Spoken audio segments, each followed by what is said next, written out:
Okay, I think recording has been started. So if anybody has got any problem, you can rejoin because the link is already over there. So let me first of all start with the question which is asked by you. इस जो मैंने assignment आप लोगों को दी है वो क्या है? First of all let's understand the system in which you will appear into your exams. आपका जो सिस्टम है एग्जाम का वो मैं आपको बता देता हूँ. आपको 100 मार्क्स जो है पेपर में जो है आपका जो मार्क्स है वो 100 मार्क्स में से आएंगे. So how you will attempt out of 100 60 marks you will appear into your exams, like into your final exams, like in the semester exams I can say, or the university exam. What are you supposed to do?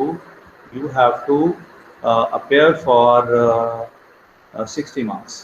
The rest of the 40 marks it comes from your internal means your attendance, your assignment, and the quizzes which you submit into your classroom. सो जो 40 marks आपको मिलने वाले हैं वो आपकी internal के मिलने आपके अटेंडेंस के मिलने वाले हैं, जो आपने एमएसटीज देने हैं उसके मिलेंगे, प्लस जो आप यहाँ पे असाइनमेंट्स और जो क्विज हैं उनको अटेम्प्ट करके सबमिट करवाओगे, that is going to count as your internal. So make sure that you all will appear for your internal, I mean for your assignments. Now come up to your assignment. What is your assignment? So there are few things. आपको अपना जो class work है, you supposed to check it regularly. Because until you will not check it, you will not find out किसमें क्या क्या add हो रहा है. देखिए उसमें साथ साथ में वीडियो लेक्चर्स डल रहे हैं, ये नोट्स पड़े हुए हैं यूनिट 1 और यूनिट 2 के. Now I've created this thing. This is a quiz 1. If I'm seeing there are 2 people those who have turned in इसमें से. So I need to see that Akash and Dhruv Singla. And what about others? I need to see this thing कि आप लोग बाकी क्यों नहीं इसमें join हुए हो quiz में. So if I go on that quiz, let me okay, that is the quiz.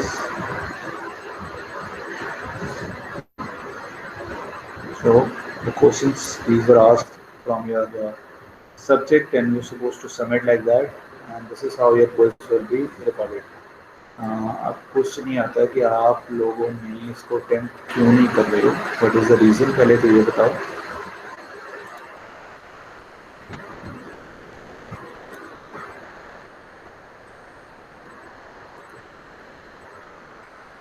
Actually sir ये मेरा ओपन ही नहीं हो रहा.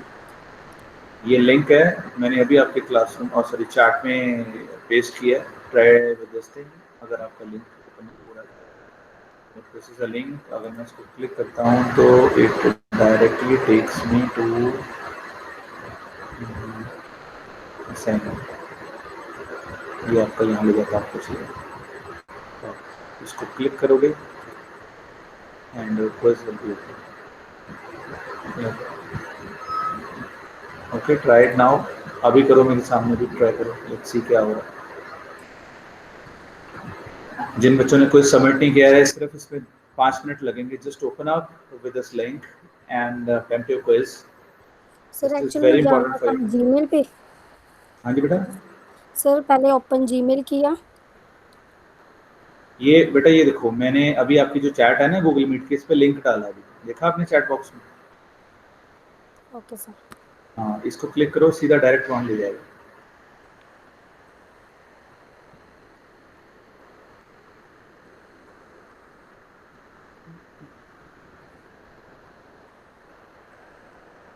कविता मिश्रा को साइंड हुआ है, गगनप्रीत को साइंड हुआ है, लेकिन इन्होंने अभी तक कोई इसको फिल आउट नहीं किया है.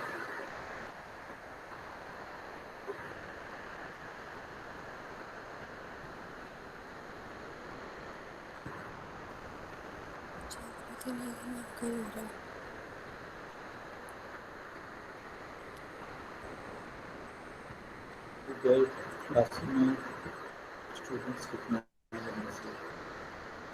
बस इतने स्टूडेंट्स है, 5 students have joined the classroom. तो दिखेगा कहाँ से?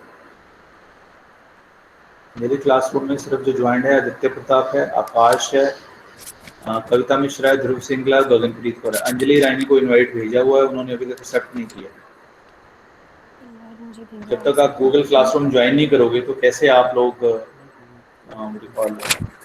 इसमें आ सकते हो।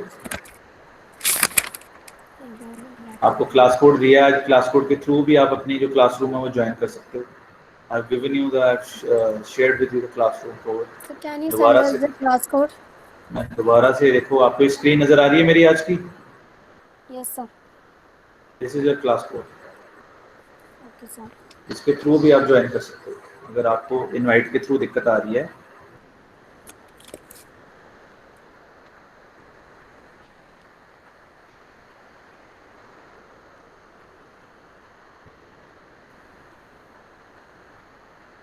तो अभी लिंक मैंने भेजा है, ये इनवाइट का लिंक है चैट बॉक्स में। और सिंपली आप अपना जो ये क्लास कोड है इसके थ्रू आप लोग सीधा भी डायरेक्टली भी अपनी क्लास है वो ज्वाइन कर सकते हो।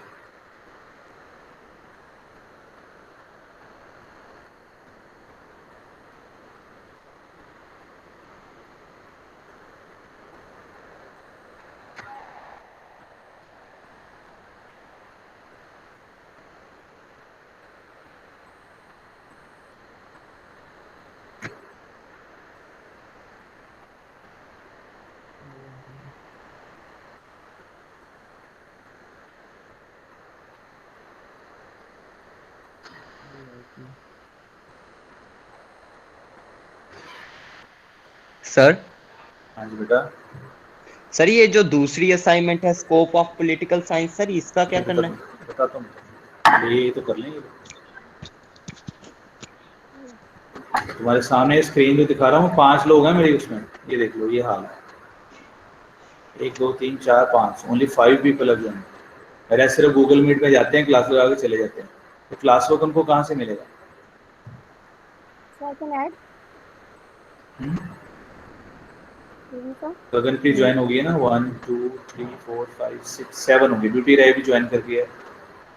अंजलि रानी आप भी कीजिए अगर आपको क्लास में, आपको इनवाइट सेंड किया, नहीं एक्सेप्ट हो रहा तो आप इसके थ्रू ज्वाइन कर सकते हो। या तो क्लास कोड भर लो या सीधा जो मैंने अभी लिंक किया उसके थ्रू कर लो। ये देखो इन्होंने अभी ज्वाइन किया, गगन ने भी ज्वाइन किया, ब्यूटी ने भी ज्वाइन किया।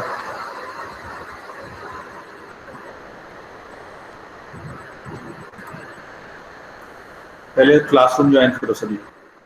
अंजलि, खुश, Push tell Sheenam also please join the classroom. Then what about Harpreet? Harpreet आप हो क्लास में? नहीं हो हरप्रीत, आप भी ज्वाइन करो। Harpreet join your class first of all.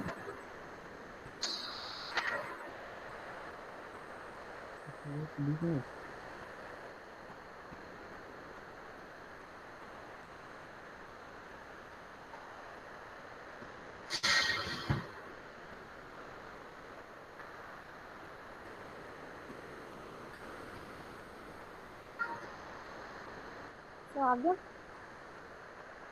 क्या नाम, कौन बोल रहा है? अंजलि रानी। तो बता रहा you already join this meeting. अच्छा, ऑलरेडी ज्वाइन है आपका, आप हो उसमें, लेकिन यहाँ पे क्यों नहीं शो हो रहा था? हाँ अब हुआ अंजलि रानी, जो यस यस आपने। यस, अब आ गया, अब आ गया। मैं पहले वाले को डिलीट करता हूँ। Okay sir.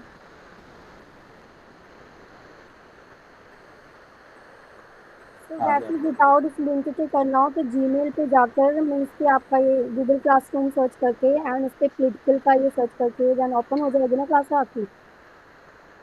जो लिंक ये देखो ना, अब आप इसमें हो गया, अब आपके पास क्लास में एंटर हो गए हो आप। यहाँ से रोज यहाँ से कुछ नहीं करना, सिंपली जो क्लास कोड यहाँ पे दिया हुआ है ये गूगल ओके। मीट का है, ये ओके ओपन सर। रहता है हमेशा। इसको आप क्लिक करोगे तो you directly join. Okay sir. Thank you जब आपके इंटरनेशनल स्टूडेंट हैं इनको दिक्कत है, इनकी हेल्प करो भी ज्वाइन कराने के लिए। ब्लॉकिंग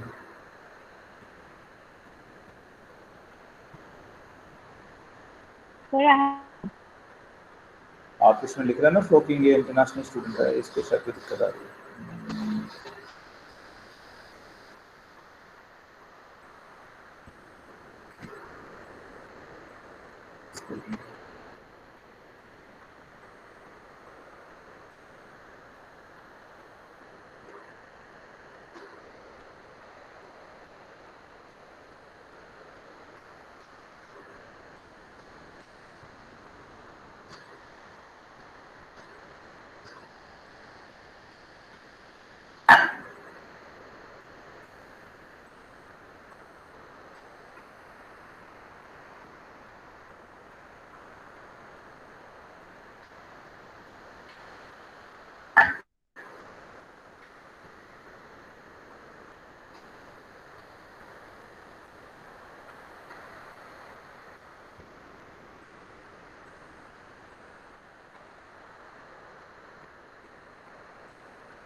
चलिए let me tell you about the other one, as you have asked. Like, this was a quiz which you're supposed to attempt it. Now there is another assignment that is about scope of political science.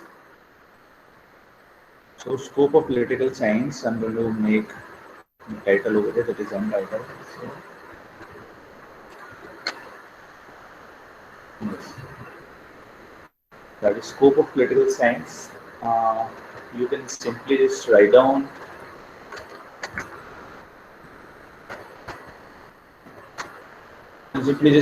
your name over here, and after that there is a question that is called as scope of political science. I will put over here.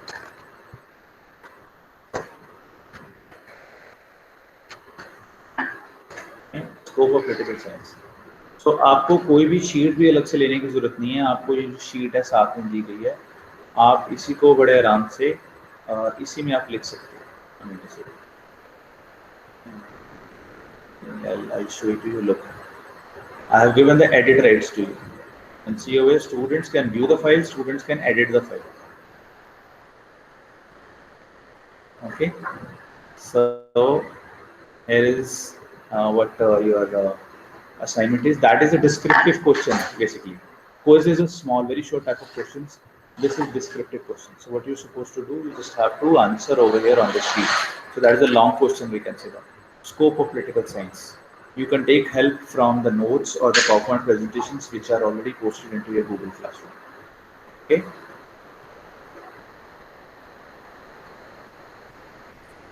So अभी करना है या फिर किसी भी time? नहीं, बाद में, ये मैं सिर्फ आपको बता रहा हूँ क्या करना है. अभी के लिए हम आज का टॉपिक करें. हाँ जी बच्चे.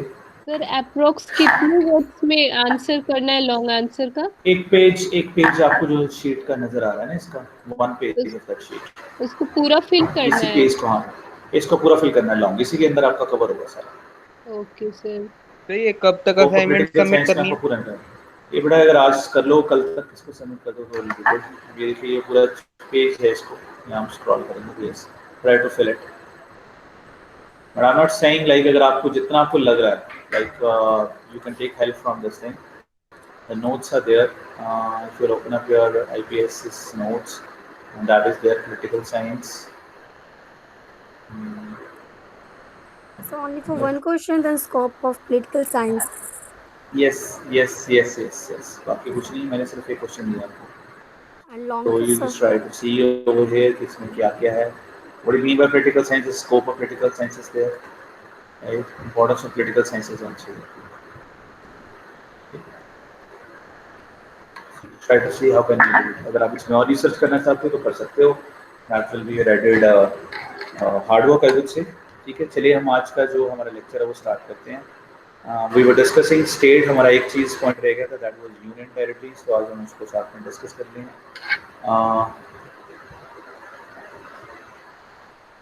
There are two types of union territories. What they're trying to say. Article 1 of the Indian Constitution defines India as a union of states and not as a federation of states. The term union of states, India, the largest democracy of the world, is a federal country where the ruling powers are distributed among the state and central government. Let us find out more about the difference between state and union territory. In India, there are two types of union territories, namely union territory with legislature and union territory without legislature. The two union territories with the legislature are Delhi and Pondicherry.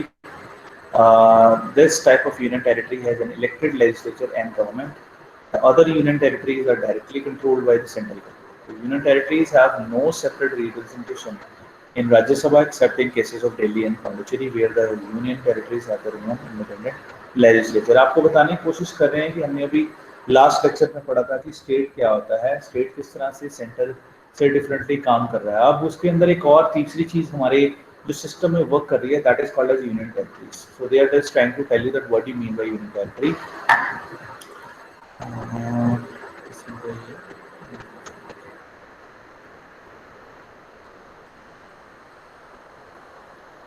So they're saying like there are two kinds of union territories which are actually vested in Indian system. One is with legislature, one is without legislature. तो दो तरीके के उन्होंने example दे दिया. जैसे Delhi and Pondicherry है, ये वो दो तरीके की यूनियन टेरिटरीज हैं जिसमें उनकी खुद की लेजिस्लेटिव असेंबली बनी हुई है और उनको अधिकार है कि वो राज्यसभा में अपने चुनकर प्रतिनिधि वहाँ पर भेज सकें।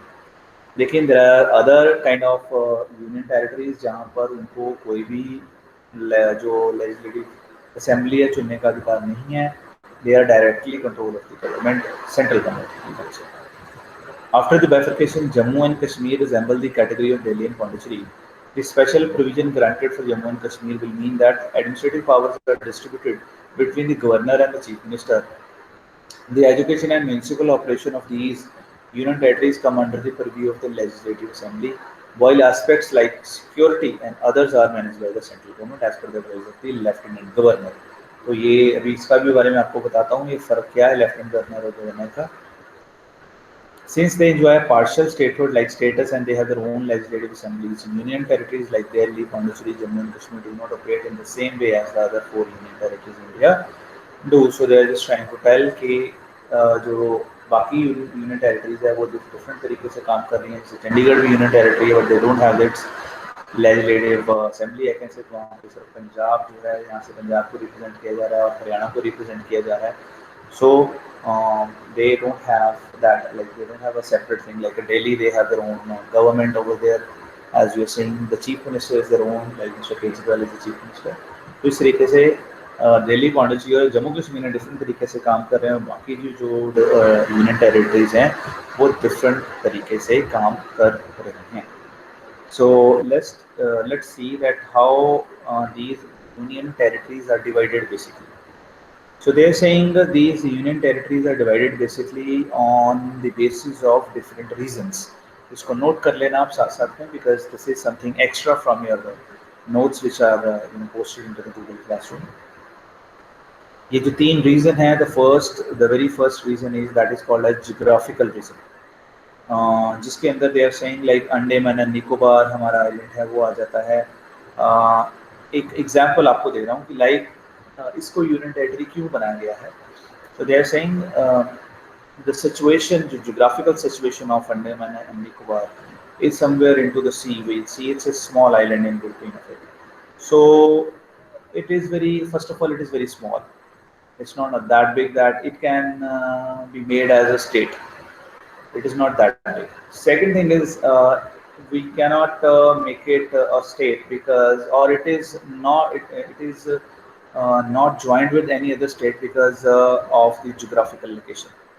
Because one state is very far from the location of Andaman and Nicobar. So security issues were there, right? When you do not have the direct control of the place which is far from you, so definitely you will lose control over it.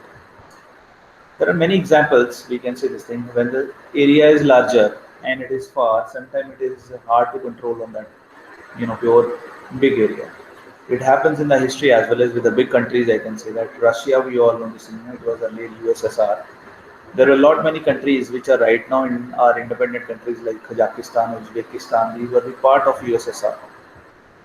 Ukraine, you can say that. But because of its geographical location, I can say that it was very hard for Moscow to control all to the far places. So slowly, because of there were also other reasons. I do not say this is the only reason, but this could be one reason, and that is how USSR was broken and Russia has left up with the one only country. Similarly, यहाँ पे भी वही situation थी, तो इसकी security के issues को दिमाग में रखते हुए गवर्नमेंट ऑफ इंडिया ने इसको यूनियन टेरिटरी बना दिया. That is one region, geographical region जिसको बोल सकते हैं. Second region is cultural. जैसे एग्जांपल दे रहे हैं, दादर एंड नागर हवेली है, दमन एंड दीव है, पौंडीचेरी है, they were in influence of the foreign cultures. यहाँ पर ज़्यादातर जो कॉलोनीज थी वो फ्रेंच कॉलोनीज थी. As we know that we were pre independence we were under the direct control of East India Company और क्वीन और द ब्रिटिशर्स, इसको हम बोल सकते हैं. उसी तरीके से इन जगहों पर जो फ्रेंच लोग थे, जैसे गोवा हो गया, वहाँ पर पुर्तगालीज लोग थे, पुर्तगाल का कंट्रोल था. इस तरह से ये लोग अलग अलग कंट्रोल्स में थे. तो यहाँ पर इनका जो कल्चर था that was quite different from our culture. So एकदम से डायरेक्टली अगर हम इसको अपने अंदर ले लेते तो शायद this could be the reason of something bad like revolution और समथिंग, या कुछ लोग अपोज करते, कुछ रिवोल्ट हो जाता, कुछ इस तरीके से हो सकता था. तो इसलिए इस चीज़ को ना छेड़ना ही गवर्नमेंट ने अच्छा समझा, और on the basis of that they have made these places as the union territories. Third जो रीजन है, तीसरा जो रीजन है यूनियन टेरिटरी बनने का, that is political and administrative reason. Political and administrative reason में व्हाट दे आर सेइंग, इसमें example Delhi और चंडीगढ़ की दे रहे हैं. ये दिल्ली जो कि 61st अमेंडमेंट हुई उसके अंदर इसको यूनियन टेरिटरी बनाया गया. It was political, purely political. As Washington, we are seeing like there are a lot of other they have seen the system in the other countries in the world. तो शायद उनसे प्रभावित होकर इन्होंने सोचा कि दिल्ली को यूनियन टेरिटरी बना जाए क्योंकि वो कैपिटल है, ताकि वो डायरेक्ट कंट्रोल ऑफ सेंटर के अंदर रहे, क्योंकि यहाँ से हमें बहुत सारे जो डिसीजंस हैं देश के लिए लेने होते हैं. So that is how they made it as a union territory rather to make it as a state. तो प्रधानमंत्री एंड ऑल सभी आपको पता, जो मेन हमारी गवर्नमेंट है, देश चल रहा है, वो दिल्ली से चल रहा है. इसलिए इसको शायद इन्हीं कारणों के कारण ये दिल्ली को यूनियन टेरिटरी बना दिया गया स्टेट बनाने के सिवा. और इसमें दूसरा जो एग्जांपल है that is of Chandigarh. In 1966 India Punjab was splitted and Haryana एक अनदर स्टेट निकल के उसमें से आई. और दोनों जो स्टेट्स थी, हरियाणा और जो न्यू स्टेट थी और पंजाब जो पुरानी स्टेट थी, दोनों ही चंडीगढ़ को अपनी राजधानी बनाने के लिए डिमांड कर रहे थे. So that was the administrative problem at the time. So what decision unanimously it has taken के जो चंडीगढ़ है उसको यूनियन टेरिटरी बना दिया जाए और उसको कैपिटल बनाया गया हरियाणा और चंडीगढ़, हरियाणा और पंजाब दोनों का. तो इस तरह से जो चंडीगढ़ है वो यूनियन टेरिटरी बना because of the administrative and the political reason. So these are the three main reasons: geographical reasons, cultural reasons, political and administrative reasons, जिनके कारण यूनियन जो टेरिटरीज हैं those have come into existence. Now here it comes the what are the basic differences between states and the union territories, because if a question it comes to you to write down or detail note or what are the differences between state and the union territories, there will be one page where you can write down what are states, as we have discussed in our earlier previous lecture. And now here is a lecture about union territories, so here you can tell about the difference.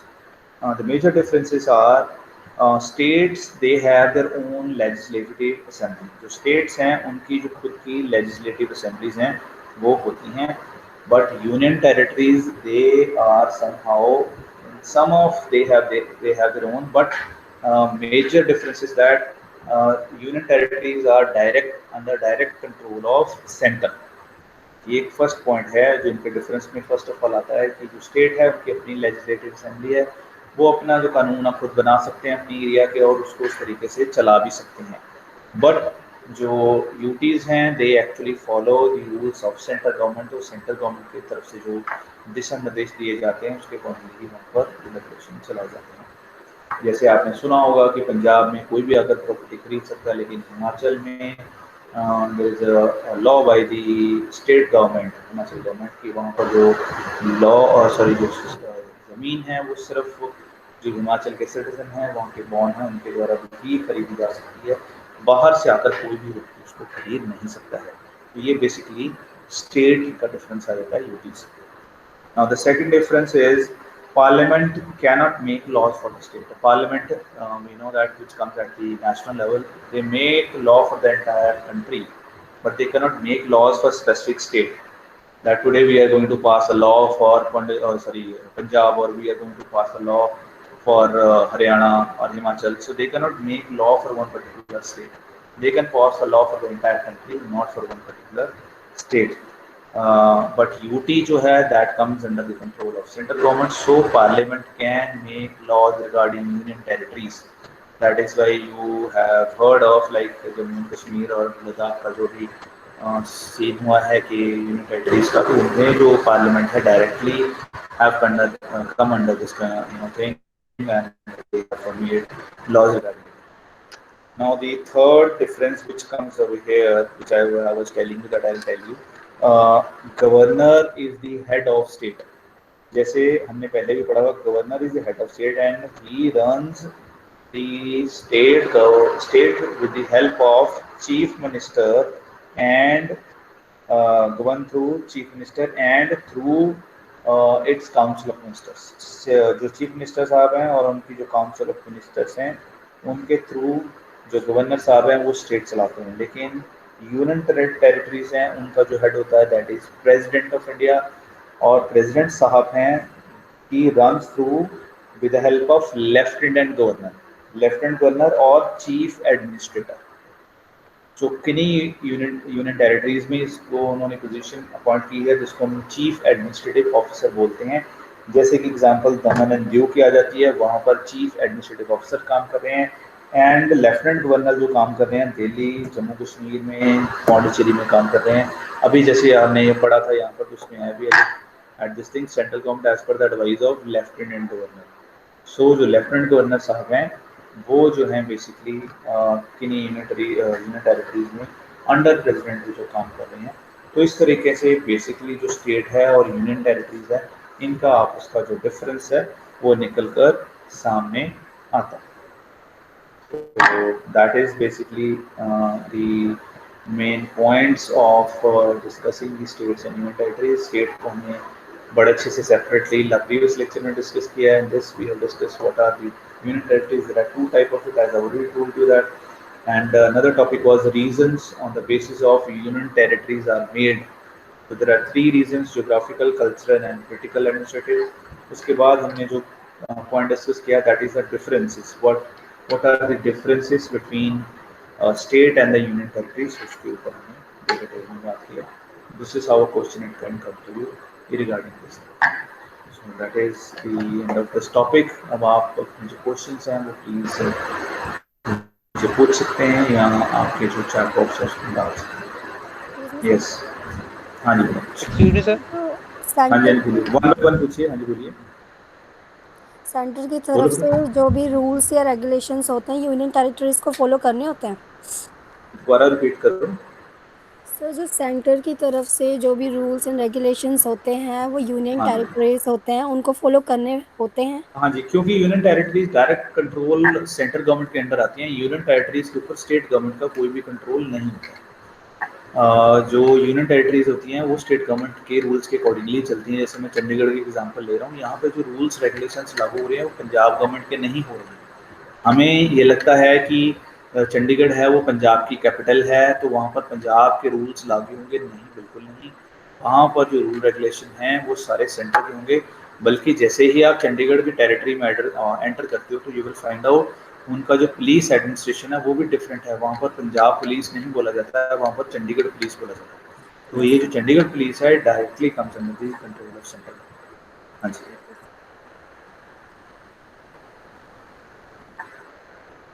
Excuse me sir.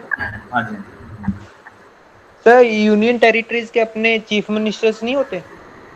आपको बेटा अभी मैंने बताया कि दो तरीके की union territories होती हैं। वो दो डिफरेंस ही आपको यही बताया गया कि union territories with legislature, union territories without legislature. तो जिनकी लेजिस्लेटिव असेंबली होती है वहाँ पर उनके चीफ मिनिस्टर भी होते हैं, उनके काउंसिल ऑफ मिनिस्टर्स भी होते हैं। जैसे जम्मू एंड कश्मीर और दिल्ली हो गया, ये आपके सामने एग्जाम्पल है। दिल्ली की एग्जाम्पल लेके चलता हूँ, क्लियरली आपके सामने नजर आ जाएगा। केजरीवाल साहब चीफ मिनिस्टर हैं और इनका काउंसिल ऑफ मिनिस्टर भी हैं पूरे तरीके से, लेकिन लेफ्टिनेंट जो गवर्नर हैं वो बेसिकली रिप्रेजेंट करते हैं स्टेट। आपने पीछे सुना भी होगा कि केजरीवाल साहब और लेफ्टिनेंट गवर्नर साहब के बीच में काफ़ी जो टसक चलती रहती है, क्योंकि जो लेफ्टिनेंट गवर्नर साहब हैं वो शायद कहीं ना कहीं बीजेपी जो सेंट्रल गवर्नमेंट है उससे प्रभावित हैं, और जो दिल्ली में गवर्नमेंट है वो केजरीवाल साहब आम आदमी पार्टी की बनी हुई है, तो इसलिए ये चीज़ हो जाती है। तो इस तरह से हम ये नहीं कह सकते कि सारी यूनियन टेरिटरीज में लेजिस्लेटिव असेंबलीज हैं या नहीं। कुछ यूनियन टेरिटरीज हैं जहाँ पे परमिशन है कि लेजिस्लेटिव असेंबली के थ्रू काम चल रहा है, कहीं पर डायरेक्ट है। जैसे चंडीगढ़ हो गया, यहाँ पे अपना कोई चीफ मिनिस्टर नहीं है, कोई काउंसिल ऑफ मिनिस्टर नहीं है, ये सीधा यूनियन टेरिटरीज को चला रहा है। हाँ जी।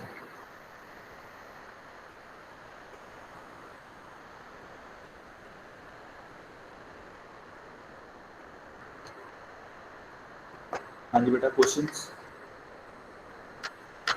That's it? Yes sir. हाँ जी, anyone else who has got a question? किसी को और किसी को क्वेश्चन पूछना हो तो? क्लियर है सब कुछ? ये नोट डाउन कर लिया? आपके नोट्स में नहीं है, जो मैंने आज लेक्चर में लिखवाया है that is only in your what you call recorded lecture, जिसमें रीजंस मैंने बताए हैं और डिफरेंसेस बताए हैं। जो आपका व्हाट यू कॉल नोट है, इसमें चीज़ें नहीं ऐड हैं, तो दैट इज समथिंग डिफरेंट। यहाँ पे सिर्फ मैं जो इन्फॉर्मेशन था that I could give about the types of unit batteries, और थोड़ा बहुत बताया कि किस तरह से काम करते हैं, बट बड़ी क्लियरली अगर बात करें तो मैंने लेक्चर में आपको बताया। इसको साथ में लिख लीजिएगा, यू कैन ऐड ऑन, इसके मार्क्स भी ज़्यादा बढ़ते हैं, बिकॉज यही रिसर्च होती है। मैं आपको अभी बताता हूँ कि some time what it happens, knowledge is ocean, you can not say this thing कि 2 लाइनें जो हमने आपको बता दी हैं this could be only the source of knowledge. अगर आप थोड़े से अच्छे रिसर्चर हो तो आप इसके रिगार्डिंग और भी काफ़ी नॉलेज इकट्ठी कर सकते हो। And when you write down something extra in your paper, and it will be that you can easily impress your teacher, और आपको ज़्यादा मार्क्स उस क्वेश्चन के ऊपर मिल सकते हैं। तो दोनों चीज़ें साथ साथ चलेंगी, एक तो मार्क्स आ जाता है, दूसरी आपकी नॉलेज भी बढ़ती जाती है। कल भी मेरे पास कुछ पेरेंट्स बात करने के लिए आए थे, तो मैंने उनके साथ यही बात की कि जो हम जेएमसी के स्टूडेंट्स हैं, हम चीज़ों को 2 तरीके से टारगेट करते हैं। One is we are looking our career into the field of journalism and mass communication. मैंने बोला ही है, जिसके अंदर आपका बहुत वास्ट फील्ड है, टीवी चैनल्स आ जाते हैं, रेडियो चैनल्स आ जाते हैं, ठीक है। लेकिन दूसरी तरफ जो है, मैं आपको जो देख रहा हूँ कि आप लोग गवर्नमेंट सर्विसेज की तरफ भी जा सकते हैं। जैसे अगर आप थोड़ी सी रिसर्च करके इन सब चीज़ों को अपने साथ साथ नॉलेज को बांधते जाओ, अपनी जो नोट्स हैं इनको संभालते जाओ, so by the end when you will complete up your degree, at the end you can apply for a lot of government exams. You can appear for IAS, you can appear for TCS, Punjab Civil Services, or those students who are from the other states, they can appear, like those who are from Bihar, they can appear for Bihar Civil Services. Okay, so मैं 2 तरीके से आपको दे रहा हूँ कि आप government position पे भी जाएं किसी अच्छे ऑफिसर लेवल के ऊपर, और मैं आपको एक एज ए जर्नलिस्ट भी देख रहा हूँ कि आप किसी अच्छे चैनल में या किसी अच्छे प्रिंटिंग हाउस में आप जिसको बोल सकते हैं जॉब का। तो दोनों पॉइंट ऑफ व्यू, तो कभी जब भी हम क्वेश्चन कोई भी डिस्कस करते हैं, तो जो चीज़ टीचर आपको बता रहा है that is perfectly fine, because we need to complete the syllabus, we look from the curriculum point of view, the syllabus point of view, लेकिन आपको उसको और भी रिसर्च करके देखना, तो try to see. Unit eight का मेरे पास इतनी इन्फॉर्मेशन थी, मैंने आपको बता दी, but it is quite possible कि आप रिसर्च करें बहुत ज़्यादा मिल सकते हैं, ठीक है। तो ये जो नॉलेज है ऐसी चीज़ है, ये कोई इसको छीन नहीं सकता। वंस यू हैव लर्न, जो आज आपको मिल गया है, आपने लर्न कर लिया है कि हाँ जी यूनिट एटलीस्ट क्या है, हमें सारी चीज़ समझ आ चुकी है, तो this can not be taken from, ये आपकी माइंड। कौन बनेगा करोड़पति खेलते हैं ना, उसके सामने जो बैठा है उसकी नॉलेज, जो उसने कहीं पढ़ा हुआ है। अमिताभ सब क्या कहते हैं कि आपने कहीं पढ़ा होगा, उनके हर आंसर के लिए यही एक सजेशन होती है, आपने कहीं ना कहीं इसको पढ़ा होगा। या जो आगे बैठा है वो भी यही कहता है कि मैंने शायद इसको कहीं पढ़ा। पढ़ना मतलब नॉलेज। तो अगर आप इन चीज़ों की आदत डालोगे तो यू वुड सी, ये आपकी नॉलेज अंदर अंदर समाती जाएगी, और आप इजीली, ये मैंने आपको टॉप जो नॉच लेवल्स हैं उसके एग्जाम्स के बारे में बात की है कि आप वहाँ तक पहुँच सकते हो। बट जो मैं आपको बता रहा हूँ, इसके साथ साथ बहुत सारे मीडिएट लेवल के एग्जाम्स भी आ जाते हैं, जिसमें गवर्नमेंट के, जिसमें मैंने आपको बोला कि बहुत सारे एक्साइज इंस्पेक्टर्स हो गए, इनकम टैक्स इंस्पेक्टर्स हो गए, ठीक है। उसके बाद बैंकिंग जॉब्स हो गई, उसके बाद एडमिनिस्ट्रेटिव लेवल पे निकलती हैं पोस्ट, जैसे तहसीलदार्स हो गए, ठीक है, इनकी पोस्ट निकलती हैं। तो ये सारी चीज़ों के लिए आप एलिजिबल हो। अगर आप अच्छे से अपने आप को अभी से तैयार कर रहे हो, 3 साल तक आपकी तैयारी हो रही है और आप इन पेपर्स में बैठ रहे हो, तो बहुत सारे चांसेस हैं आपके सक्सेसफुल होने के, आप किसी न किसी पोस्ट में निकल सकते हो। I'll give you one of my student, he was from an engineering background, he has done civil engineering from Gulzarpur Professionals, and he was always having the dream of joining Indian Army. Civil BTech करने के बाद उन्होंने 2-3 बार appear किया और वो रह जाते थे किन्हीं या किन्हीं कारणों से, लाइक मेडिकल भी हो जाते थे कई बार कि वो अच्छे से नहीं मेडिकल भी क्लियर नहीं कर पाए, या फिर उनकी जो इंटरव्यू थी उसमें कुछ क्वेश्चन ऐसे पूछ लिए गए जिनके कारण उनको नहीं पहुँचा गया, but he does not do. और उनकी पिछले साल की जो अटेम्प्ट रहा उसमें वो क्लियर करें, and he has joined as officer in the Indian Army. आज की डेट में पूरे अच्छे से जिसको बोलते हैं इंडियन आर्मी में एज ऑफिसर जॉब कर रहे हैं, और इसको बोलते हैं पैसे के साथ साथ शोहरत भी है। सबसे बड़ी बात क्या, देश की सेवा कर रहे हो, तो गुरूर है जो आपके अंदर उस चीज़ का रहता है। तो मैं ये तरीके से आपको बोल रहा हूँ कि once you will clear, because मैंने एग्जाम्पल इसलिए थे कि he was also saying this thing कि सर मेरा एक बार नहीं हुआ, मेरा 2 बार नहीं हुआ। तो ये चीज़ ऐसे नहीं होती है। आपको उसको अगर आपने तैयारी की हुई है तो 101% अच्छे से हो सकता है कि एक आध बार आपका जो टाइम है उस तरीके से किसी न किसी रीज़न के कारण, otherwise definitely you will succeed. और इमेजिन कीजिए आप किसी ऐसी पोजीशन पे पहुंचे हैं, कल को शायद हो सकता है मेरे को आपके पास आकर कोई ना कोई बच्चा हमें से पीसीएस ऑफिसर, आईएएस अफसर बैठा हो तो मैं आपके पास आके हम इन्वाइट करेंगे, हाँ जी बच्चे हम आपको चीफ गेस्ट बनाना चाहते हैं, मना तो नहीं करोगे? No sir. चलिए, थैंक यू सो मच। मैं आपके अटेंडेंस अभी ले लेता हूँ। अगर कोई और क्वेश्चन दिमाग में आता तो मैं मीन टाइम में पूछ सकते हैं। So I have one question. हाँ जी बेटा, पूछ लो। So then you can only then example with us in the Chandigarh and then Delhi, sir. Only for example of union territories.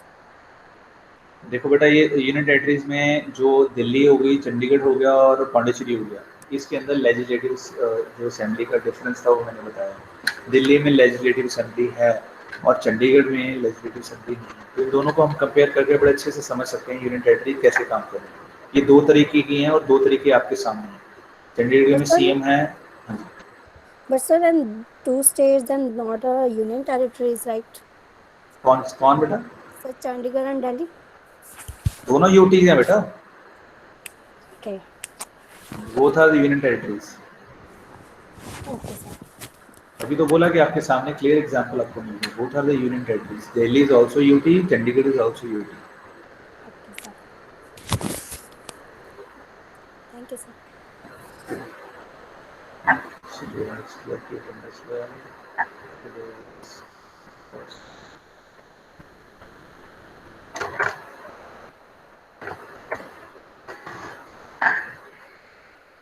Aditi Singh is present. Aditi Singh. Aditya Pratap Singh. Yes, sir. Present, right? Akash. Akash. Not present, sir. Anjali. Present, sir. Baljeet Singh Rai. No. Beauty Kumari. Present, sir. Dhruv Singla. Present, sir. Gaganpreet Kaur. Present, sir. Harmanjot. Absent. Yes, sir. Harpreet is also absent. Kavita Mishra. Present, sir. Sir, Harpreet is present. Yes, sir. Yes, sir. I'm Harpreet. Sir, I'm present. बोल क्यों नहीं रहे हो? ठीक है। Push Kapoor was present. Present, sir. Lalit, नहीं, Navraj, he was also present. Then Rohit Sharma, Sagar Shinam. Sir ji ने मेरे साथ अटेंड किया बिकॉज ऑफ उसकी टेक्निकल इशू आ रहा था। ठीक है, कोई बात नहीं, ठीक है। Anyone else? Anyone else जिसकी अटेंडेंस कहाँ लगी हो? No, sir. Thank you so much आपकी आज की क्लास के लिए। Have a nice day. Thank you, sir. Have a nice day, sir. Have a nice day, sir. Thank you, sir. Thank you so much. Thank you sir. Thank you बच्चे।